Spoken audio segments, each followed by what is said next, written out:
Pumsat naribi Lirang nilay kapan na sa tribi Ang laki no napadali kay ko'y bakoy mo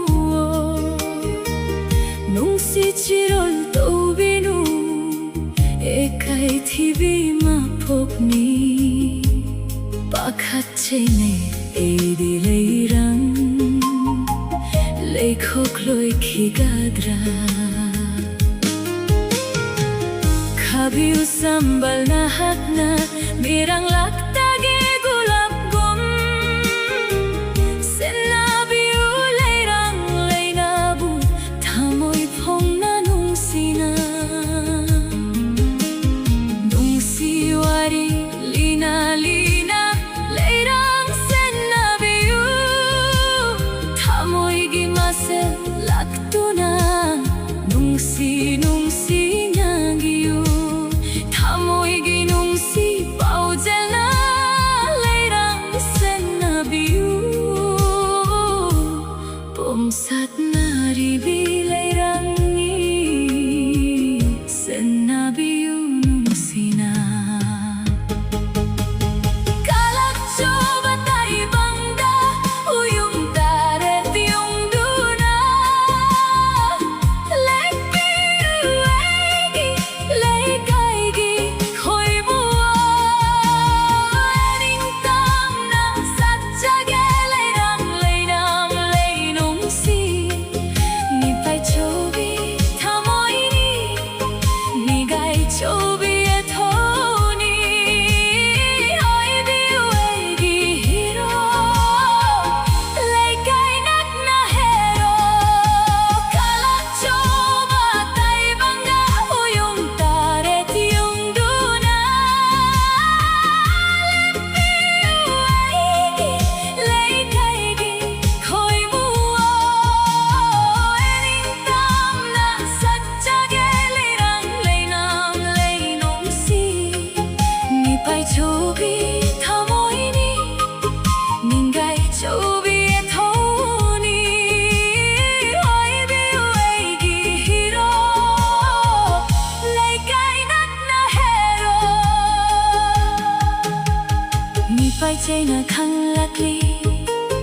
Tamoy ginungsi pauje Lirang mapisin tari Kang bangam draba nungsina Nahan madi nungsi tambal Gumsak lami tamoy da Hojik di kalak chay nana Tamoy se ikanli Gamlaroy dara kalami Nungsi wari lising ba Adubo na haki nungsi Mityeng na tamoy se pikali Senabiu nungsi na Layrang pumsat naribi Tamoy mapisin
비루